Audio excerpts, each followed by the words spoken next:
In this video, I'm going to walk you through how to adjust the pull on a Midwest Competition Works modular mag pouch. To do this, you're going to need three things. You're going to need the mag pouch, you're going to need a number 2 Phillips screwdriver, and you're also going to need the shims that came in your kit.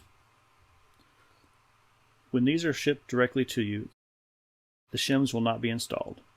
This is the optimal pull and draw for a steel-based magazine, like this M&P magazine. If you're using a Glock factory magazine, since the magnets will be further away from the steel liner, the draw will be lighter. We recommend, if you're going to be running the Glock magazines, that you install the included shims.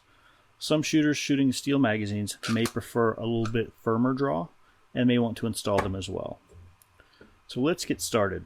First thing we need to do is open up the belt clip. On the back, you'll see there are 6 screws, 3 down each side. These are what retain the shell. Those screws need to be removed.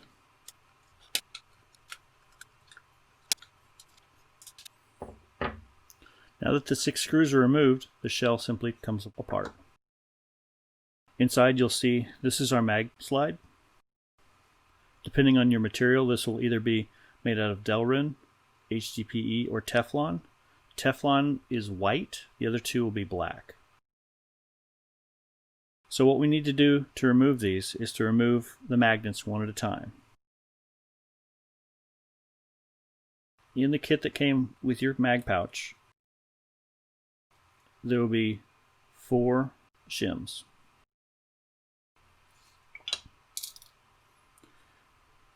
We're going to start off by removing a magnet to insert these shims. These magnets are very strong and they're also very brittle. So I recommend when you start to take these off, you place your thumb on the other magnet you're not removing. This will help keep the magnets from jumping and colliding with each other.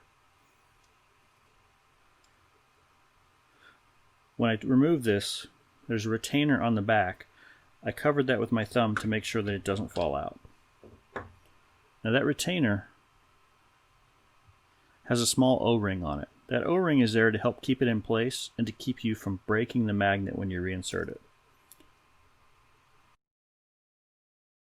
In this case, I'm going to take 2 shims and I'm going to insert them on the back of the magnet. These are the shims that are going to come with it originally. These are steel shims. We will be updating these with Delrin shims as soon as those are available. Again, I'm going to put my finger on the retainer in the back. I'm going to cover the other magnet with my thumb. As you'll notice, this magnet is drawn through my thumb towards the other magnet. Now I'm going to guide this in and start the screw.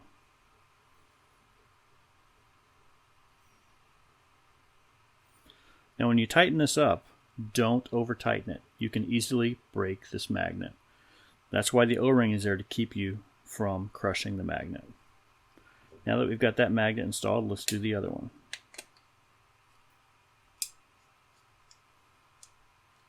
Again, I'm covering the magnet I'm not removing with my thumb. Take our 2 shims, install them on the back.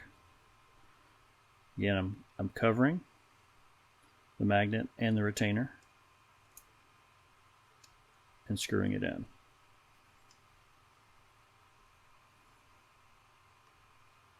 Careful not to over tighten. Now all we need to do is take our shell, place it back, and then reinstall all 6 screws. Recommend that you start all 6 screws before you tighten a single one. So make it much easier to get them started.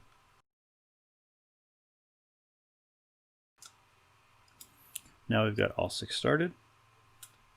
I prefer to push in a little bit to make sure my gaps are even on the very top.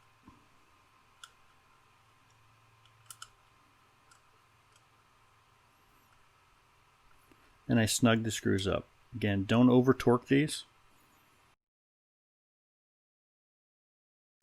And now we're done. So now we've adjusted this draw so it's more suitable for a Glock magazine and for a steel-based magazine. It's going to be a firmer draw, and it's going to pull the magazine in as there's more friction between this steel and the friction plate.